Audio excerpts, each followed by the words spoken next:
আমাদের ব্যক্তিত্ব তৈরি করার জন্য আমরা জামিল স্যারকে দেখি। আমাদের ফ্রেমওয়ার্ক বা আমাদের আয়না যদি বলেন আমরা জামিল স্যারকে ধরি। শিল্পকলা এবং অফিস চালানো সেম কথা না, কিন্তু তার মানে এই না যে হচ্ছে আমলাদের কথায় আমাদের ওঠা বসা করতে হবে। এত রক্ত দিয়ে যদি দিন শেষে ওই মুকুটেই খালি বদল হয়, আর আইভরি টাওয়ারে বসে এসি রুমে বসে নিকেতন পাড়ায় বসে যদি আপনারা ডিক্টেট করেন যে শিল্প কি হবে, সংস্কৃতি কি হবে, এটা আমরা মানি না। এই জন্য আমরা আপনাকে ওখানে বসাই নাই। ফারুকী সাহেব এটা মনে হয় পছন্দ করেন নাই। ফারুকী সাহেব মনে হয় চান না যে বাংলাদেশ জুড়ে এক ধরনের সংস্কৃতির যেই সাংস্কৃতিক যে চর্চা সেইটা যে বিচ্ছুরণ ঘটেছে সেটা থেমে যাক, এটাই মনে হয় ওনার চাওয়া। দেখেছি যিনি সংস্কৃতি মন্ত্রণালয়ের দায়িত্বে আছেন তিনি স্ট্যাটাসে লিখেছেন তিনি খুব শীঘ্রই জানাতে চান। আমি জানি না উনি কি জানাতে চাচ্ছেন, আমরা সেটা শোনার জন্য অপেক্ষায় বসে আছি। কিন্তু আমি পরিষ্কারভাবে বলতে চাই যে আমার শিক্ষক সৈয়দ জামিল আহমেদ যেই 4টি শর্তের কথা বলেছেন সেগুলো একদম আমার কাছে যৌক্তিক একটা শর্ত বলে মনে হয়েছে। সেই 4টা শর্ত শুধু না, এরকম অসংখ্য শর্ত দেওয়া হয়েছে বিভিন্ন জায়গায়, কিন্তু কোনো কিছু আসলে মেনে নেওয়া হচ্ছে না, এটা শুরু থেকে। আর শিল্প নির্মাণ করবেন আপনি, সেখানে আপনি শর্ত দিয়ে শিল্প নির্মাণ করবেন। একজন শিল্পী কখনো কোনো শর্ত ভেঙে কোনো শর্তকে মেনে আসলে শিল্প নির্মাণ করতে পারেন না। এটা একটা স্বায়ত্তশাসিত প্রতিষ্ঠান, সেই স্বকীয়তা, সেই নিজস্বতা, সেই সৃষ্টিশীলতার জায়গা তাকে দিতে হবে। আমি আশা করব আপনারা এই 4টি শর্ত কিংবা অন্যান্য যারা বিদগ্ধ জনেরা আছেন যারা কথা বলছেন এটা নিয়ে আলোচনা করছেন, বিশ্লেষণ করছেন, আপনারা দেখবেন, বিষয়গুলো নিয়ে কথা বলবেন এবং খুব অল্প সময়ের মধ্যে একটা সঠিক সমাধানে আপনারা আসবেন। আমি শেষ করতে চাই তার আগে আমার শিক্ষক ডক্টর শাহমান মহিশানের আমি দুটো লাইন ভাগ করে বলতে চাই যে উত্রাস খুনের দেশে আজ যারা সমবেত হয়েছে তারা কোনো স্বপ্ন হারানো পরাজিত ইনসানের দেশ থেকে আসেনি। প্রয়োজনে আমরা আবার জাগবো, সেই প্রস্তুতি আমরা গ্রহণ করতে চাই না, কিন্তু যদি আমাদেরকে সেই প্রস্তুতি গ্রহণ করতে হয় তাহলে আবারও হয়তো সেই সময় ফিরে আসবে। তার আগে আশা করব একটা সুষ্ঠু সমাধানের দিকে আমরা ফিরে যাব। জামিল আহমেদ একটা কথা বারবার বলছিলেন, তিনি বলছিলেন এই আনাজদের প্রতি দায়বোধের জায়গা থেকে তিনি দায়িত্ব নিয়েছেন। আমি জানি না আসলে বাংলাদেশ সরকারের কয়জন উপদেষ্টা এই আনাজদের প্রতি দায়িত্ববোধের জায়গা থেকে দায়িত্ব নিয়েছেন। যদি তারা দায়বোধের জায়গা থেকে দায়িত্ব নিতেন তাহলে নিশ্চিতভাবেই তারা প্রকাশ্যে ফেসবুকে কখনোই লিখতেন না পাবলিকলি যে আমলাতন্ত্রকে কনফিডেন্সে নিয়ে কাজ করতে হবে। সৈয়দ জামিল আহমেদ মহাপরিচালক বাংলাদেশ শিল্পকলা একাডেমি কোনো ব্যক্তিগত জায়গা থেকে আলাপ করেনি, বরং উনি 4টা খুবই স্পষ্ট দাবি জানিয়েছেন। তিনি বলেছেন বাংলাদেশের যে বাজেট সেই বাজেটের 0.5% যেন সংস্কৃতি খাতে বরাদ্দ দেওয়া হয়। সুতরাং আমরা বাংলাদেশ সরকার যে অভ্যুত্থানের মধ্য দিয়ে দায়িত্ব নিয়েছে সেই সরকার যদি বাংলাদেশের শিক্ষাকে, বাংলাদেশের সংস্কৃতিতে মনোযোগ না দেয় এবং সেখানে বরাদ্দ না বাড়ায় তাহলে তো নিশ্চিতভাবে এই গণ অভ্যুত্থানের যে গণ আকাঙ্ক্ষা সেটা পূর্ণতা লাভ করবে না। সুতরাং শিল্পকলা একাডেমির এই যে স্বায়ত্তশাসন, আমরা যদি বইয়ের ভাষা বলি তাহলে বলবো সংবিধিবদ্ধ প্রতিষ্ঠান, সেই সংবিধিবদ্ধ প্রতিষ্ঠান হিসেবে শিল্পকলা একাডেমির উপরে কোনো ধরনের হস্তক্ষেপ মন্ত্রণালয় কিংবা সরকার করতে পারেন না।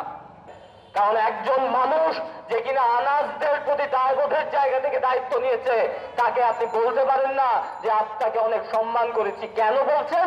কারণ সে আপনাকে টেবিলের পাশ দিয়ে, টেবিলের নিচে দিয়ে কোনো ধরনের টাকা দিচ্ছে না।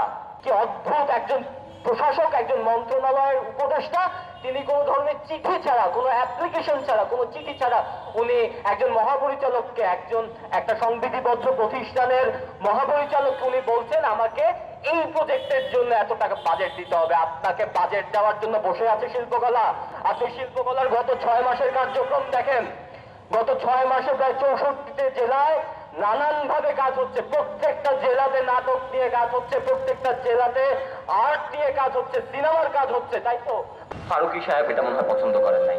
ফারুকী সাহেব মনে হয় চান না যে বাংলাদেশ জুড়ে এক ধরনের সংস্কৃতির যেই সাংস্কৃতিক যে চর্চা সেইটা যে বিচ্ছুরণ ঘটেছে সেটা থেমে যাক, এটাই মনে হয় ওনার চাওয়া। যদি সেটা না হতো তাহলে নিশ্চিতভাবে এই ধরনের অপতৎপরতা, অপকর্ম উনি করতেন না। ধরনের শব্দচয়ন আমি দেখেছি ফারুকী ভাই এবং অন্যান্য ফারুকী ভাইয়ের পোষ্যদের, সেই শব্দচয়নগুলো আমার জন্য হাস্যকর এবং আমার মনে হয়েছে যে যেই ধরনের কালচার ওনারা তৈরি করতে চান, তোষামতি, ব্যাটাগিরি, পোষ্য বানানো, সেগুলোর সাথে অবশ্যই জামিল স্যার কাজ করতে পারবেন না, এবং সে তার সাথে আপোষ করার কোনো কারণই নাই, আমি কোনো কারণও দেখি না। এবং ওই গদি চেটে চেটে বসে থাকারও কোনো মানে নাই।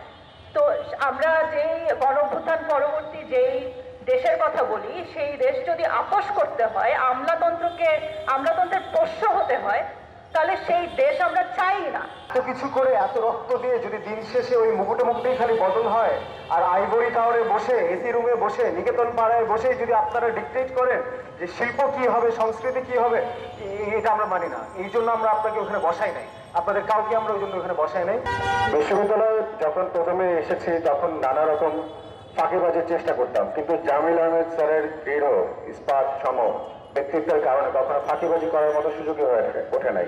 দিন শেষে মনে হয়েছে যে এই মানুষটাকে যদি ঠকাই তাহলে হয়তো নিজেকে ঠকানো হবে। এই মানুষটাকে স্ট্যান্ডার্ড তৈরি করে তারপরে আমরা আমাদের পড়াশোনা করেছি, আমাদের পথ চলেছে, এবং আমাদের ব্যক্তিত্ব তৈরি করার জন্য আমরা জামিল স্যারকে দেখি। আমাদের ফ্রেমওয়ার্ক বা আমাদের আয়না যদি বলেন, আমরা জামিল স্যারকে ধরি যে আমাদের ব্যক্তিত্ব কেমন হওয়া উচিত। যে মানুষটা কখনো আপোষ করে নাই কোনো কিছুর সাথে, আমরা তাকে কখনো আপোষ করতে দেখি নাই। আমরা এই মানুষটাকে কখনো দেখি নাই যে কারো কাছ থেকে অন্যায্যভাবে, অন্যায়ভাবে কারো কাছ থেকে টাকা নিয়েছে বা বিশেষ সুবিধা নিয়েছে।